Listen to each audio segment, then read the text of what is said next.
तो नमस्कार मेरे प्यारे साथियों, सभी लोगों को आपके अपने भाई अखिलेश कुमार का प्यार भरा नमस्कार। तो स्वागत है आपका अपने ही परिवार बी स्टूडेंट क्लासेस में। तो आज की वीडियो बहुत ही हेल्पफुल होने वाली है, क्योंकि आज की वीडियो में हम बात करेंगे BA first year, second year और थर्ड ईयर सभी के लिए बहुत ही इम्पोर्टेंट क्वेश्चन है। ये सभी क्वेश्चन सभी प्रश्न पत्र में आते हैं, सभी ईयर में आते हैं, सभी से पूछे जाते हैं। जो क्वेश्चन पेपर मैंने प्रोवाइड किया है ये सभी सेमेस्टर से इंक्लूड करके और सभी सेमेस्टरों के लिए महासंग्राम वीडियो है। तो ये सबके लिए इम्पोर्टेंट है, सभी लोग इसे देखिएगा और सब में ये आ सकता है। बहुत ही हेल्पफुल वीडियो है हिंदी का। तो चलिए बिना देरी किए हिंदी का ये वीडियो स्टार्ट करते हैं। तो सबसे पहले आप लोगों से एक छोटी सी रिक्वेस्ट है कि आप लोगों ने अभी तक वीडियो को लाइक नहीं किया तो वीडियो को लाइक कर दें, और यदि आप लोगों की इच्छा है तो चैनल को सब्सक्राइब करके बेल नोटिफिकेशन को ऑल पर सेट कर लेना। यदि नहीं इच्छा है तो कोई बात नहीं। और साथ में यदि आप लोगों को पीडीएफ चाहिए तो टेलीग्राम चैनल को ज्वाइन कर लीजिए और व्हाट्सएप ग्रुप को ज्वाइन कर लीजिए। वहाँ पर आप लोगों को डे बाई डे आप लोगों को पीडीएफ फाइल उपलब्ध कराई जाती है। तो देखते हैं सबसे पहले कि विद्यापति के पिता किसके राज्यसभा सदस्य थे। तो विद्यापति के पिता किसके राज्यसभा सदस्य थे? तो विद्यापति के पिता कौन थे? महाराज गणेश्वर सिंह के राज्यसभा सदस्य थे। कहाँ पर थे? विद्यापति के पिता महाराज गणेश्वर सिंह के राज्यसभा सदस्य थे। यह तो लोकप्रिय प्रश्न है, अधिक से अधिक पूछा जाता है। 1 नंबर का क्वेश्चन, 2 नंबर का क्वेश्चन आता है, लेकिन सबसे ज़्यादा पूछा जाता है। और बहुविकल्पीय में तो 100% ऐसे ही क्वेश्चन आते हैं कि विद्यापति के पिता किसके राज्यसभा सदस्य थे। तो कई सारे ऑप्शन देंगे, जयदेव सिंह, गणेश्वर सिंह और कई सारे ऑप्शन देंगे, तो वहाँ पर आप लोगों को कंफ्यूज हो जाएंगे। फिर देखते हैं नेक्स्ट क्वेश्चन की विद्यापति के पितामह और परपितामह के नामों का उल्लेख कीजिए। तो विद्यापति के पितामह और परपितामह क्रमशः जयदत्त, योगेश्वर तथा वीरेश्वर थे। देख लीजिए भाई कि विद्यापति के पितामह और परपितामह का भी यहाँ पर जिक्र किया गया है। विद्यापति को अभिनव जयदेव की उपाधि किसने दी थी? तो विद्यापति को अभिनव जयदेव की उपाधि महाराज शिव सिंह ने दी थी। तो फिर क्या है नेक्स्ट क्वेश्चन की विद्यापति के गुरु का क्या नाम था? तो विद्यापति के गुरु कौन थे? गुरु पंडित हरि मिश्र थे। विद्यापति के गुरु कौन थे? विद्यापति के गुरु पंडित हरि मिश्र थे। बहुत इंपॉर्टेंट क्वेश्चन ये सब क्वेश्चन है। विद्यापति के प्रमुख आश्रयदाताओं के नाम लिखे। तो ये कई सारे आश्रयदाताओं के अंडर में रहे हैं। ये कौन है? तो निम्नलिखित में से शिव सिंह है, पदम सिंह है, हरि सिंह है, दर्पण नारायण सिंह है, धीर सिंह है और भैरव सिंह है। लघिमा देवी तथा विश्वास देवी इत्यादि आश्रयदाताओं ने इन्हें आश्रय दिया है। और फिर क्या है विद्यापति के परिजनों का नाम उल्लेख कीजिए। विद्यापति से सबसे ज्यादा क्वेश्चन यहाँ पर दिया गया है जो विद्यापति है। तो विद्यापति के पत्नी का क्या नाम था? चंदा देवी या चंपत देवी था। पुत्रगण कौन थे? वाचस्पति ठाकुर, हरिपत ठाकुर और नरपत ठाकुर। फिर क्या है पुत्री दुल्लही थी और पुत्रवधु का क्या नाम था? चंद्रकला नाम था। फिर नेक्स्ट क्वेश्चन देखते हैं कि विद्यापति को हिंदी का सर्वप्रथम गीत काव्य लेखक किसने कहा है। तो देख लीजिए एक ही आंसर सीधा दिया गया है, डॉक्टर सुप्रसाद सिंह। बाकी आगे कुछ लिखा भी नहीं है। फिर देखते हैं नेक्स्ट क्वेश्चन कि विद्यापति की रचनाओं का नाम उल्लेख कीजिए। तो विद्यापति की रचनाएं जो थी देख लीजिए भू परिक्रमण, भू पुरुष परीक्षा, लिखनावली, विभाग सागर, वर्षकृत, गया पत्तलक, सहस्रसार, स्वसार, प्रमाणभूत पुराण संग्रह, गंगा वाक्यायली, दान वाक्यायली, दुर्गा भक्ति, तरंगड़ी, कीर्तलता, कीर्त पताका, पदावली। इतने सारे इनके रचनाएं थे और ये रचनाओं को आप लोगों को अच्छे से याद कर लेना है। भूपोलिभी वग, इस प्रकार से आप लोगों को अच्छे से तैयार कर लेना है। विद्यापति को किसने वैष्णव चूड़ामणि कहा है? तो विद्यापति को किसने वैष्णव चूड़ामणि कहा है? तो विद्यापति को बाबू ब्रजनंदन सहाय ने वैष्णव चूड़ामणि कहा है। किन विद्वानों ने विद्यापति को वैष्णव माना है? तो डॉक्टर विमान Bihari Majumdar, doctor Khagendra Nath Mishra, doctor गृहकृष्ण, doctor Shyam सुंदर दास, बाबू ब्रजनंदन सहाय आदि विद्यापति को क्या वैष्णव मानते हैं। ये वही ग्रियर्सन है जिन्होंने क्या कहा था? स्वर्ण काल कहा था। किसको? भक्ति काल को। फिर क्या किन विद्वानों ने विद्यापति को शैव माना है? तो विद्यापति को नागेंद्र नाथ गुप्त ने शैव माना है, शिवनंदन ठाकुर ने शैव माना है, रामवृक्ष बेनीपुरी विद्यापति को क्या मानते थे? शैव मानते थे। नेक्स्ट क्वेश्चन देखते हैं कि विद्यापति को पंचदेवोपासक किसने माना है। तो विद्यापति को महापोध्याय हरप्रसाद शास्त्री ने पंचदेवोपासक माना है। विद्यापति को किसने एकेश्वरवादी माना है।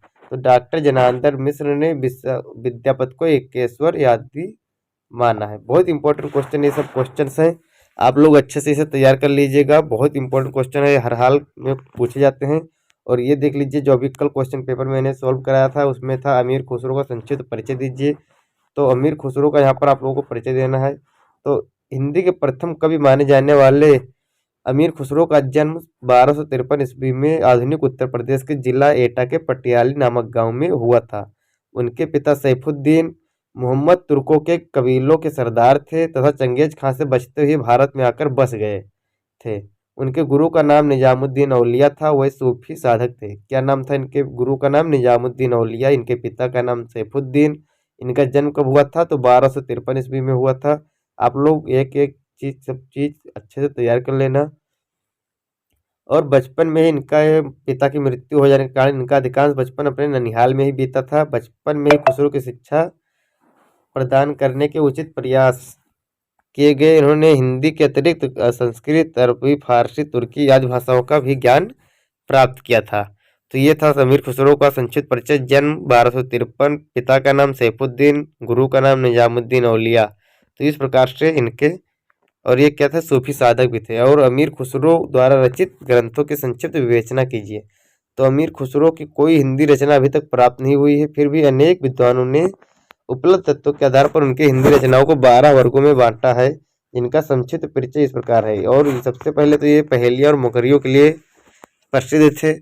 तो इनका सबसे पहले क्या है, पहेलियां और मुकरियां, फिर निस्बतें, फिर दो सुखना, फिर ढकोसला, फिर गीत, फिर कव्वाली और फारसी हिंदी मिश्रित छंद भी थे, सूफी दोहे भी थे, गजल भी थे, फुटकल छंद भी थे और खालिक बारी भी थे। फिर कहा जाता है कि खुसरो खड़ी बोली के आदि कवि कहे जा सकते हैं, सिद्ध कीजिए। तो खुसरो जिस हिंदी भाषा की बातें करते हैं वह वस्तुतः खड़ी बोली है, जिससे उस समय हिंदवी या हिंदी कहा जाता था। सन 1830 के पश्चात खड़ी बोली कहा जाने लगा है इसे, और इससे पहले क्या हिंदवी या हिंदी कहा जाता था। फिर देखते हैं नेक्स्ट क्वेश्चन क्या है कि सूरदास का जन्म वर्ष बताइए। तो सूरदास का जन्म वर्ष कब हुआ था? सूरदास का जन्म, तो सूरदास के प्रादुर्भाव के विषय में विद्वानों में मतभेद है। कुछ विद्वान इन्हें संवत 1535 ईस्वी में, तो कुछ संवत 1540 ईस्वी में प्रादुर्भूत मानते हैं। फिर क्या है, प्रश्न क्या है कि सूरदास का जन्म कहाँ हुआ था? तो सूरदास के जन्म के स्थान में दो गांवों का उल्लेख मिलता है, एक सीही, एक रुनकता। तो अधिकतर रुनकता नाम ही चलता है। रुनकता नामक ग्राम में इनका माना जाता है कि जन्म हुआ था। सीही बहुत कम ही चलता है। फिर क्या, सूरदास का निधन कहाँ और कितनी उम्र में हुआ था? तो सूरदास का निधन पाटरौली में 105 वर्ष की उम्र में हुआ था। बहुत इंपॉर्टेंट क्वेश्चन है, सूरदास से अधिक पूछा जाता है। इनके दोहे भी बहुत ज़्यादा पूछे जाते हैं फर्स्ट सेमेस्टर में। फर्स्ट सेमेस्टर वालों आप लोग अच्छे से तैयार कर लेना, फर्स्ट सेमेस्टर के लिए एकदम ये रामबाण साबित होने वाली है। तो सूरदास द्वारा रचित ग्रंथों के नाम बताइए। तो सूरदास द्वारा रचित ग्रंथ है सूरसागर, साहित्य लहरी, सूरसारावली। और सूरसागर और सूरसारावली की कथा वस्तु किस ग्रंथ पर आधारित है? तो किस पर आधारित है? श्रीमद् भागवत पर। फिर क्या है नेक्स्ट क्वेश्चन, साहित्य लहरी की विषय वस्तु क्या है? तो साहित्य लहरी में नायिका भेद का निरूपण शास्त्रीय आधार पर किया गया है। फिर क्या, सूरदास किसके सिद्ध थे? तो सूरदास वल्लभाचार्य के सिद्ध थे, जो ये क्या था, अष्टछाप कवियों में ये माने जाते थे, अष्टछाप कवियों में आते थे। फिर क्या है, तुलसीदास देख लीजिए, तुलसीदास जी का भी बहुत इंपॉर्टेंट रोल है। तुलसीदास भी बहुत ज़्यादा पूछे जाते हैं। तुलसी के पारिवारिक सदस्यों के नाम उल्लेख कीजिए। तो पिता इनके कौन थे? आत्माराम थे, आत्माराम दुबे, माता हुलसीबाई, गुरु नरिहर दास, और पत्नी कौन थी? रत्नावली। इनकी पत्नी कौन थी? रत्नावली। जिनके कहने पर ही, जिनको मतलब जब उन्होंने ताने मारे थे तो उनके पत्नी ने, तभी इन्होंने रामायण की रचना की थी। फिर तुलसी के पारमाणिक ग्रंथों का नाम उल्लेख कीजिए। तुलसी के पारमाणिक ग्रंथों की संख्या 12 मानी जाती है, जिसमें से कौन कौन है? दोहावली, कवितावली, गीतावली, रामाज्ञा प्रश्नावली, रामचरितमानस, विनय पत्रिका, रामलला होना चाहिए था, रामलाल हो गया, रामलला नहीं छू, इसको आप लोगों को अच्छे से दोस्तों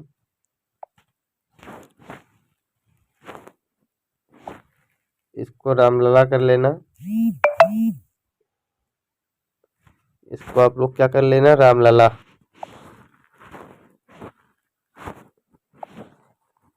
ये क्या है, रामलला। रामलला और नैच्छू, पार्वती मंगल, जानकी मंगल, बरवे रामायण, बैराग संदीपनी तथा श्री कृष्ण गीतावली इत्यादि रचनाएं देखने को मिलती हैं। फिर क्या, तुलसी के ब्रजभाषा में रचित काव्य ग्रंथों का उल्लेख कीजिए। तो तुलसी के ब्रजभाषा में रचित काव्य ग्रंथ है कवितावली, कृष्ण गीतावली, विनय पत्रिका और दोहावली तथा गीतावली इत्यादि कौन है, ब्रजभाषा में रचित काव्य ग्रंथ इनके। फिर क्या है, रामचरितमानस में 7 कांडों का क्रमबद्ध उल्लेख कीजिए, नाम उल्लेख कीजिए। तो आप लोगों को शायद पता ही होगा सभी 7 कांड जो रामचरितमानस में थे कि बाल कांड, अयोध्या कांड, अरण्य कांड, किष्किंधा कांड, सुंदर कांड और लंका कांड, और फिर लंका से लौटने के बाद उत्तर कांड।